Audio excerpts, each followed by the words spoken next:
it came at a point where there was a need for the product, and I'll tell you why. Because as Nigerians face inflation, as we face constant increase of product price in the market, people are looking for one or two ways to save costs and to save funds. So Nigerian shoppers are looking for two things: how to make more money and where to buy things cheaper. Like I said, Nigeria, we're facing some serious high inflation in the country, and the two came at the right time. Today Africa Podcast is a podcast series where we interview African entrepreneurs and professionals and share the stories behind their businesses. In each interview, we ask how they got started, how they grew, and how they run their business today. The stories are inspiring and also provide specific advice and insight into starting a business. By sharing these stories, we want to help others get started. Welcome to Today Africa, where we sit with African entrepreneurs, business leaders, and professionals who are shaping the future of the continent.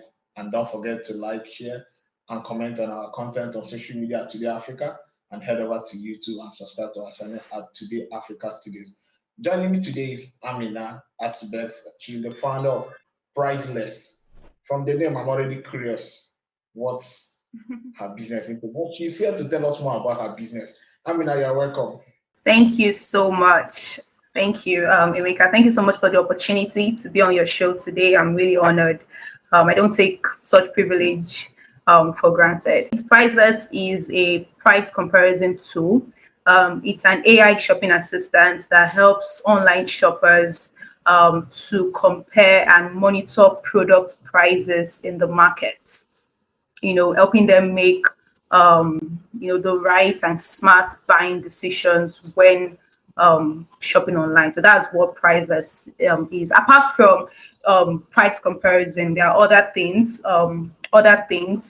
that Prizeless helps you do. So for example, Prizeless can help you maximize your shopping budget, right? And help you find the best deals for your shopping list. So all you need to do is just to give it a budget. That's if you've already created your shopping assistant, give it a budget. So if you have a budget of 200,000 naira, for example, you give it a budget, you give it a shopping list, and it finds the best deals, that can help you maximize your budget. So that's what Prizeless is about.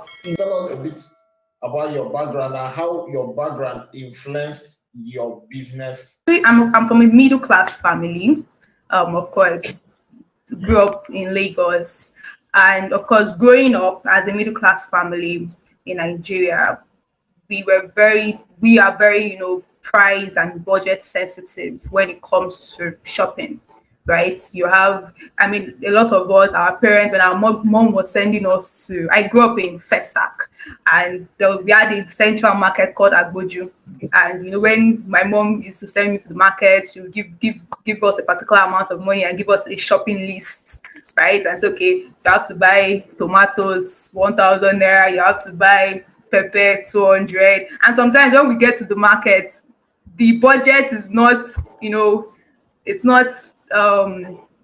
not correlating with the actual price in the market. So of course, anybody who grew up that way understand what it means to budget and what it means to maximize your purchasing power, right?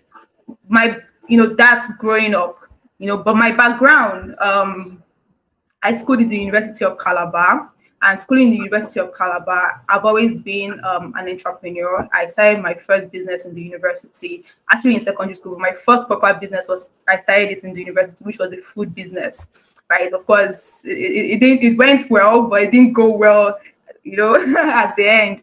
So I started that. Then, of course, I started my career as a marketer.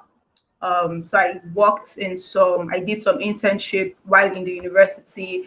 In University of Calabar, I did some internship for some really top companies in Calabar, back then.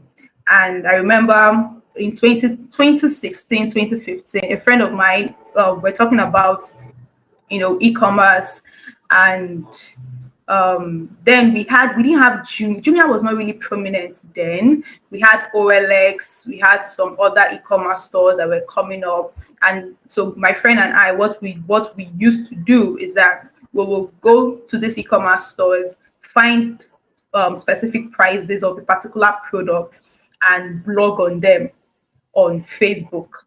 So we'll go to Jumia, we'll look for maybe, a Samsung, for example, find the price of a Samsung from Jumia, find the price of Samsung from OLX and some other e-commerce stores. Then we'll, write about the different prices and post it on Facebook. We're just doing it for fun. So he came up with the idea and was like, oh, can you just, join me? Let's just blog this, just do it for fun.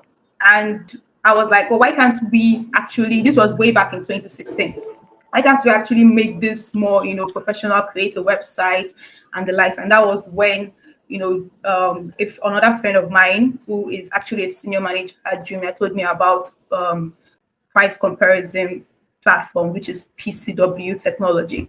And I was like, oh, interesting. So I started doing my research. This was 2016, 2017. Started doing my research on PCW. I found out a lot of things. I was, open to a lot of possibilities in the e-commerce industry, right? So the e-commerce industry in Nigeria is actually a very untapped industry, full of, a lot of potentials.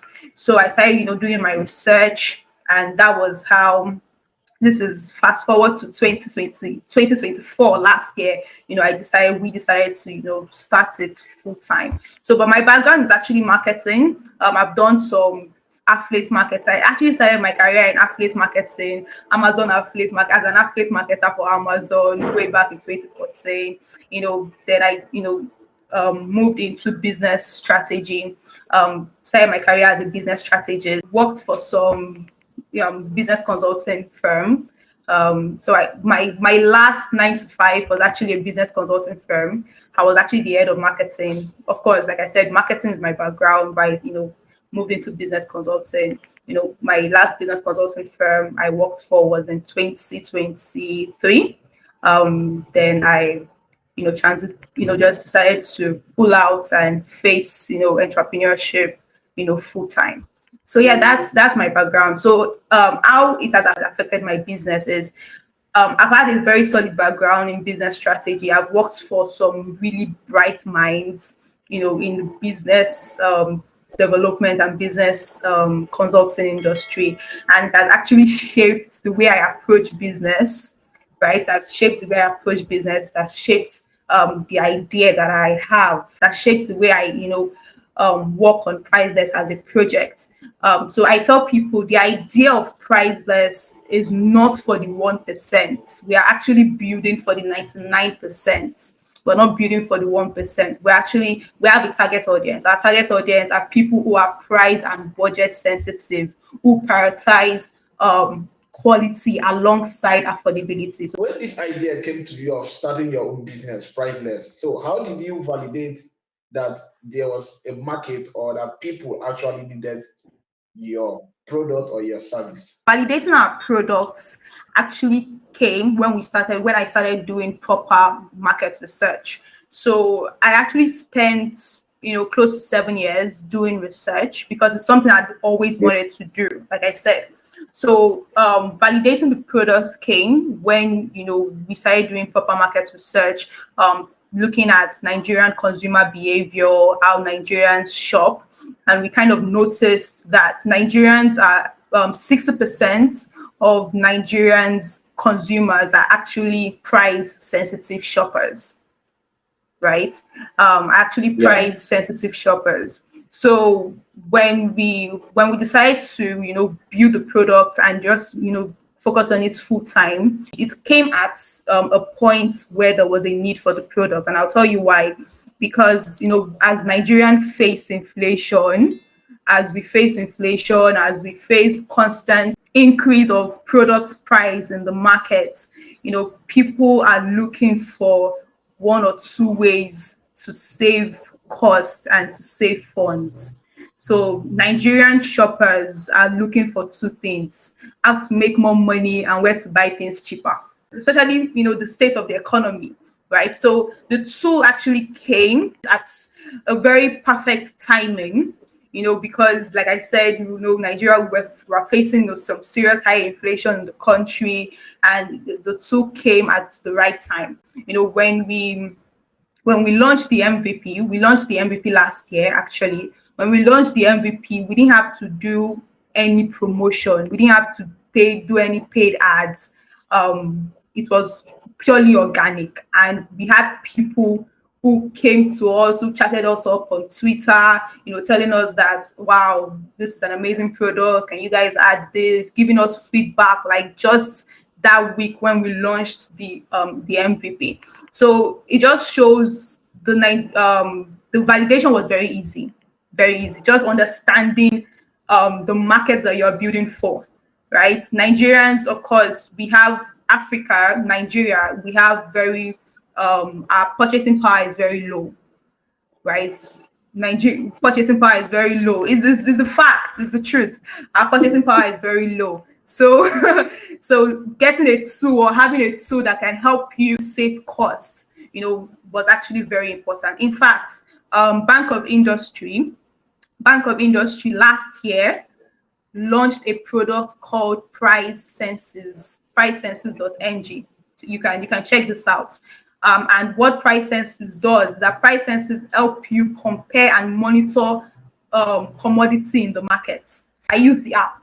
If you go to the app, you impute your market, the markets where you are. Maybe you are in Lagos Island, you impute Aja market or Balogun market. The app will tell you how much tomatoes is in that market, how much pepper is, or how much this commodity is in that market. So you could see, for Bank of Industry to launch something like that, you could see that few months after that, Nigerian statistics, Bureau of Statistics launched a similar product to that.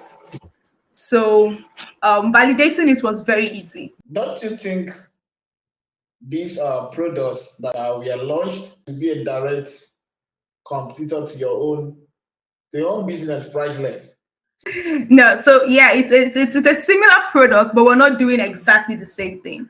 Prizeless is a shopping assistant, right? It's an AI shopping assistant. We do way beyond. We do much more than just helping you compare price or monitor price in the market. What we are trying to build in Prizeless is that we're trying to build a community.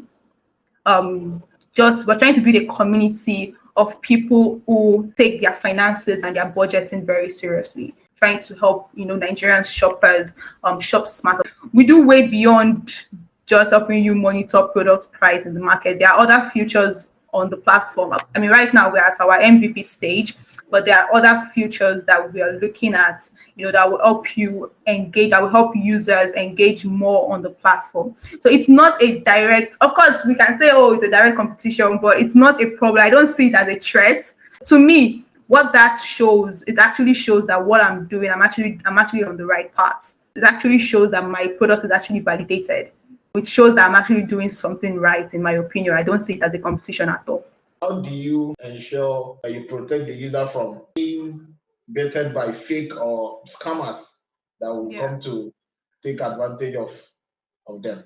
I think that's another selling point that we have, because what we're trying to do is our loyalty is more to the consumer than it is to the e-commerce stores, right? So we vet every e-commerce store that we onboard. So we currently have 15 e-commerce stores onboarded.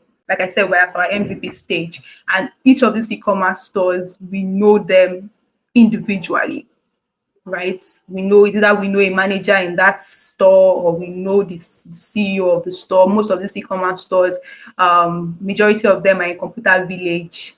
We know their store, we know where they are. So like I said, our loyalty is more to the consumer, is tilted more to the end user, to the consumer. So we want to ensure that our consumers are not, unlike there are some platforms, e-commerce platforms, some marketplace platforms where people go buy and sell, and we've had stories of most of those platforms.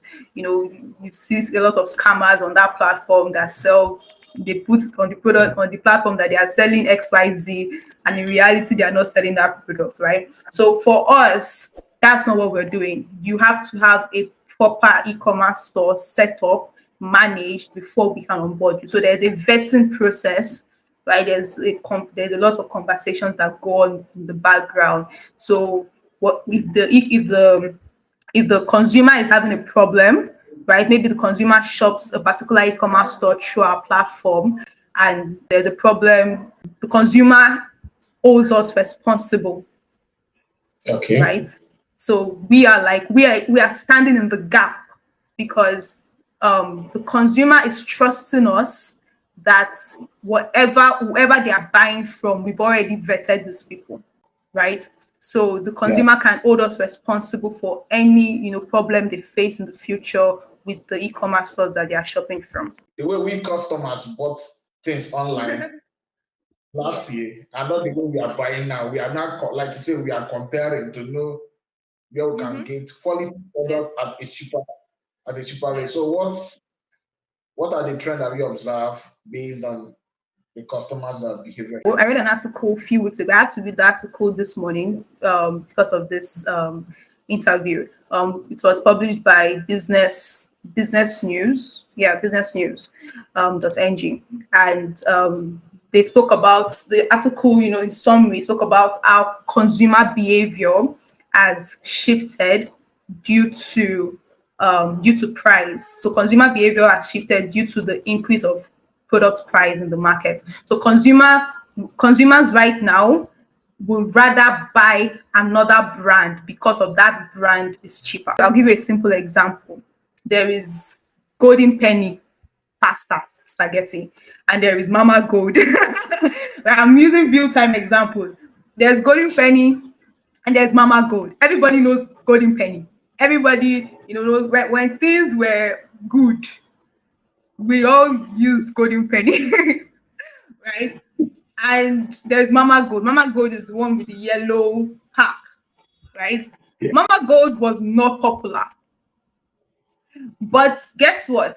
People will rather buy Mama Gold right now because of the 100 naira difference in Golden Penny. I'll give you a practical example. Yesterday, I woke up, I wanted to eat, I was craving spaghetti, and I had just few cash in my hand. So I went downstairs and I asked the guy, "Oh, I want to buy spaghetti. Which one? How much is it?" That's what I asked. How much is it? And the guy told me there's the one of 1,100 and there's one of 1,000. I said, which one is 1,000? Which one is 1,000? And he told me, and I said, give me the one of 1,000. It's the same spaghetti. You get the same thing with noodles, right? People now are buying more mini me than they are buying Indomie because mini me is cheaper than Indomie, right? The same thing with sachet tin tomatoes. A lot of us, we were using Gino. Right now, you see different brands, right? You see different brands of tin tomatoes. People are patronizing those other brands. Why? Because of price.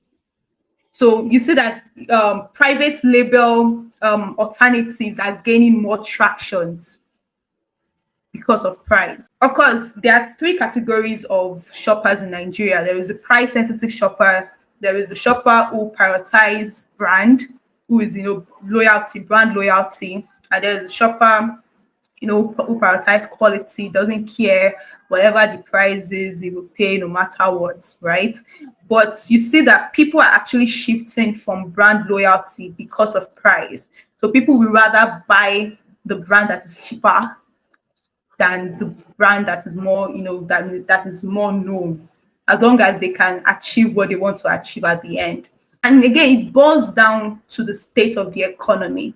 It boils down to the state of the economy. It boils down to what we are seeing currently in the economy, the inflation, right? So the price has become, really, really, Nigerians have become really price sensitive, budget sensitive in consumer behavior when shopping. What are the biggest misconception about your sector, about your industry that we outsiders have that you have noticed so far? I think that will be um, the market is not ready. So I've had people, who told me that, oh, they don't think the market is ready for, this type of product. The African market is ready for this type of product.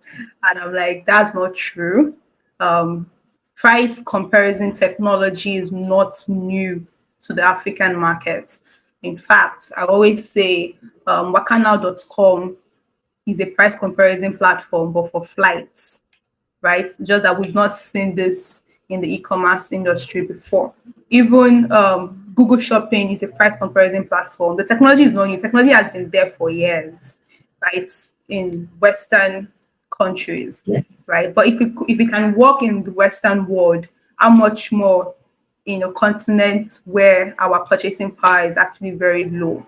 So I've had people, told me, oh, they don't think Nigerians prioritize um, price than they prioritize, value, which is true, which is not, false, which is true. But you can understand that Nigeria actually are very price sensitive. When Timu, for example, launched, we could see how crazy Nigerians went because of Timu promised cheaper products, affordable products.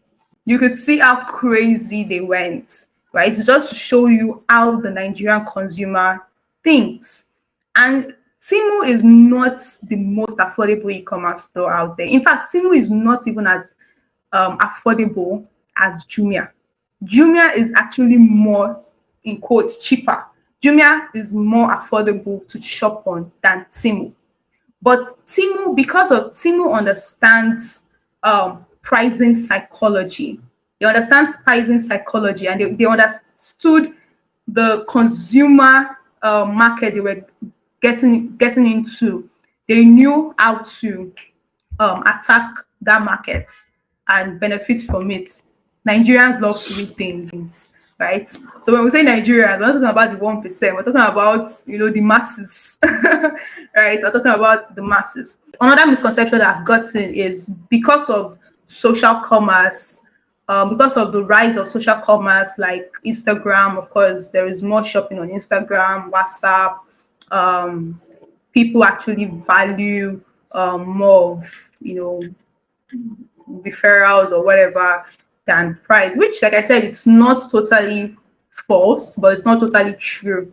I mean, we've heard stories from people who shop, who bought things from Instagram and got scammed. People who bought things from WhatsApp, and we've heard those stories, right? And that is where we are different. Like I said, you can always hold us reliable if anything happens to your shopping experience, if you have any problem along the way with your shopping experience. You have talked about how you launched the MVP and how people came on board without necessarily running ad. So let's talk about the strategies that you used organically to retain, to bring these people on board and to equally retain them on your platform. So what are these strategies? We launched the MVP last year, October. And before we launched the MVP, we of course put out a wait list for people to join the wait list. So we were it was more of like I said, organic posts. It was not like we're promoting or just organic posts, posting on Twitter. We noticed that our the users that we're looking for were more on Twitter and Instagram. Again, we actually put together a PR team, a very small PR team of 25 people who we knew had, some really good views on their WhatsApp, or had some really good engagement on their WhatsApp or Twitter or their Instagram. Like I said, we didn't do any paid ads. We didn't, run any paid ads. Just that alone, and this was just for the wait list. And we started the wait list very late, it's 1 month before the launch of the MVP. So just that alone got us up to 1,000 signups. So because of I have a background in marketing and content writing, I write all my copies myself. Even with the with those posts we're making, we're getting people feedbacks on, oh wow, this is an amazing product. Oh wow, this is really lovely. We'll need this, those type of reactions and the likes. We didn't do much. We didn't do much. The highest we did was, give them data, kind of thing. We didn't do much. I think the reason why they went all out for the product because they understood the need of the product. Of course, when we launched the MVP, it was this 1,000 sign-up that we now onboarded into the platform, and we've had our active users is ranging between 30 to 40%. Our active users, actually, last time I checked, is over 400. So we have over 400 active users, and we've not run any paid ads, purely organic. We've not run any paid ads. So it's the same people. I actually call them our test users because it's the same people we actually talk to, and they're actually the one that give us feedbacks on, oh, Amina, can you guys add this? Can you guys do this? Can you guys remove this? This is not good. Can you guys make this correction? Anything that has to do with business involves money. Whether you're doing running paid ad or doing it organically, it involves money. So how did you raise fund or capital to start your business and to keep the business running? When I decided to do this fully, it wasn't a decision that, I woke up one morning and said, this is what I want to do fully. I actually got fired from my previous job, right? So it was like somebody pushed me into the water and said, just go, right? I got fired from my previous job, got laid off from my previous job, and I think we don't really talk much about the effects mentally of when people lose their job, because it has never happened to me before. Like, I've never had a cost. It was actually a very funny story, right? And of course, I got called back 3 months later. But when I got called back, I told my supervisor that I'd already moved on. Like, I'd moved on, I can't come back. So it was what happened. The psychology behind getting fired actually did a lot to me, because you're getting fired without, and this is when you now know that you didn't have savings. You thought you had savings, but you thought you had savings, but you didn't have savings, and you're like, oh my god, this is real. Like, you're not going to have money. You're not going to have that money at the end of the month. But thankfully for me, I didn't have savings, right? But I had a little crypto investment that I'd already, put into, and that was the period.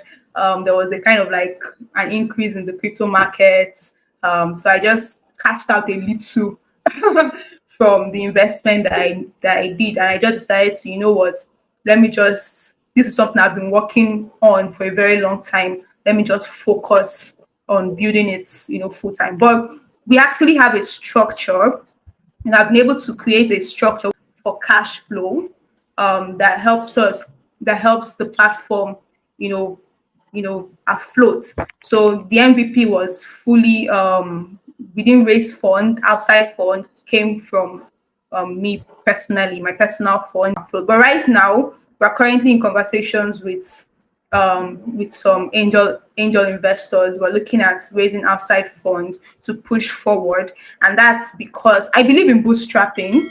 Bootstrapping is good. It's actually good. If anybody you're able to bootstrap, you can bootstrap. But again, I kind of realized, because when I was building this, and I had friends come around, and they were telling me, I'm not raise money, raise money. I'm like, I'm not a believer of raising money. I'm a believer of doing it small. But I kind of now realized that you have to be clear as to what you're building. If you're building something beyond yourself, you can't use your money.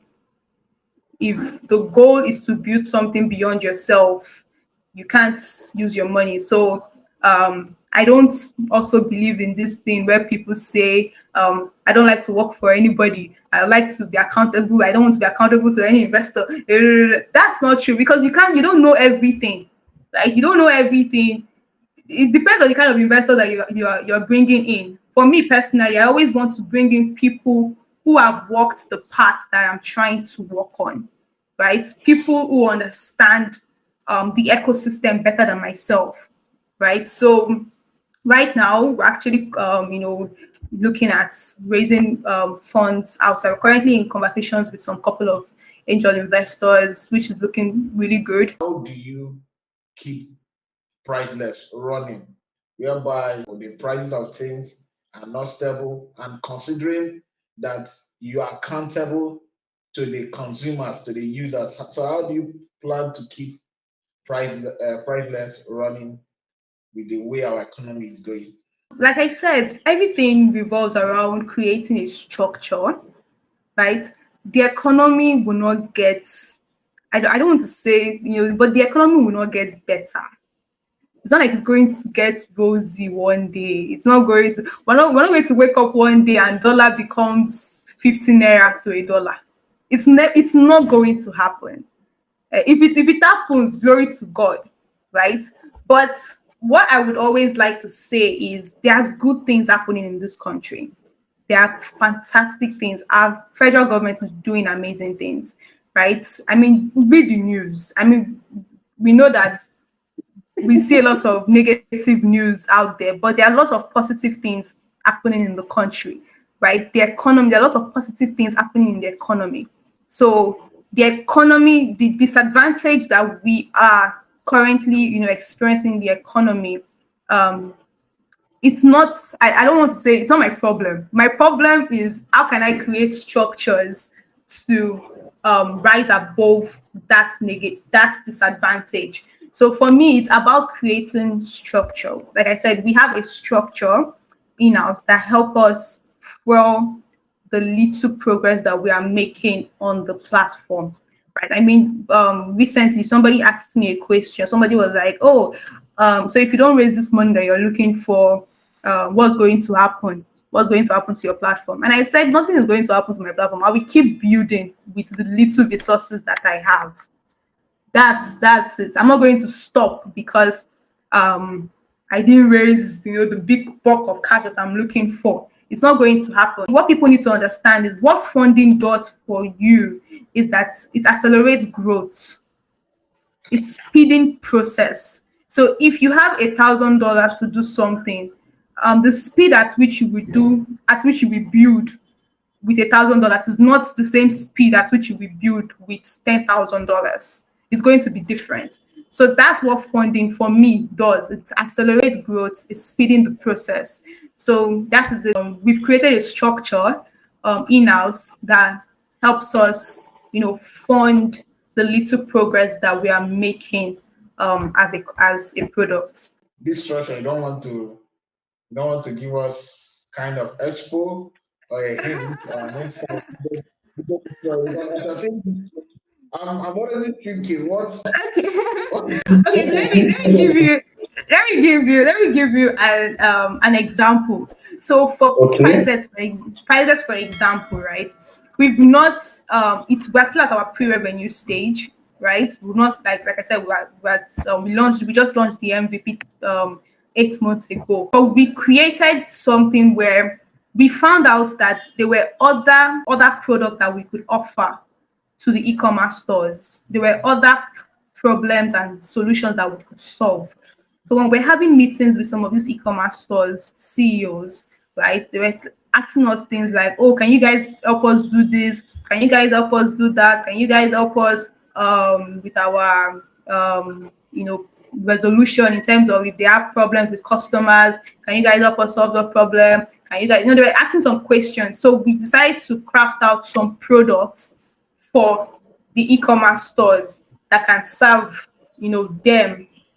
You get serve them as an entity. So we've had like 2 3 e-commerce stores that are paying us from those products monthly, that we already deployed. So it's just to find out with what you're doing, how can you create cash flow, little cash flow, because cash flow is very important, very very important. If there is no money, how are you going to pay for the things that you are paying for, like you said? How are you going to pay for the things you are paying for? You close your eyes, you open it, dollar has increased. Of course, there are other things I do personally. I do consulting. I'm still I do business strategy, I consult, I do marketing, for some brands. I call me, oh, Amina, can you help us do this? So monies will definitely come here and there. You just have to create that structure for inflow to, do what you want to do. Entrepreneurship again it's a faith work. It's a faith work. You're putting money in something that you believe will pay off, in the long run. Let's talk about this e-commerce store. So how do they benefit from Priceless? Is it through analytics, price match, insight, or onboarding support? How these e-commerce stores benefit from our platform, first of all, is visibility. When it comes to traditional search engine optimization, a lot of these e-commerce stores are not visible. So, for example, if you go on Google, the first thing that comes to your mind, well, I don't know but I want to ask you a question. If you want to buy a product, I want to be sure that the first thing that comes to your mind is to Google it, right? Yes. When a lot of people do the same, when they think of buying a product and they want to look for the price, the first thing that comes to their mind is to Google the price. And when they Google the price, we know the stores that come out. We see stores like Jumia, Konga, GG, Slot, because these are already top players in the game, right? But there are other stores that have competitive prices that you are not exposed to because of traditional search engine optimization, right? So, for example, I'll give you a store. For example, Kaiglo. This is free advertising, but Kaiglo, right? Kaiglo is an e-commerce store that I recently fell in love with. That is they're doing so well with numbers, but everybody thinks Konga is cheaper than Jumia. But Kaiglo have more competitive prices than Jumia or Konga. They have over 100,000 users, but you've never heard of Kaiglo. You get. So when it comes to traditional search engine optimization, you as the user, you as a consumer, you are not exposed to different options because of there are already top players out there. But a retail store, a small retail store who has an e-commerce, who has an e-commerce store and a presence online can be visible in a price comparison platform like Priceless. So as a user, right, I can go to Priceless. When I search for iPhone 16, I can see options that is not necessarily Jumia or Konga. I can see Konga. I will definitely see Konga and Jumia, but I can see other options that offers competitive prices than the big guys out there. So for retail stores, it's an advantage for them to be more visible to ready to buy users, because users that come on the platform are people that are ready to buy, but they just want to be sure that they are getting the best deals and they're getting the best price. So that is one of the advantage. And of course, onboarding support. Like I said, when we started and we're having conversations with some of the CEOs, these e-commerce CEOs, most of them were like, "Oh, can you guys help us with our customer service in terms of resolution? If we have problem with the customer, which I mentioned, right? If we have problem with the customer, can you guys help us?" Definitely, there were some other problems that most of this little e-commerce store have that a Jumia and Konga will not have, because they already have that structure in place, right? So another thing is that when it comes to affiliate marketing, a lot of these e-commerce stores like Jumia and Konga, they already have a structure for affiliate marketing.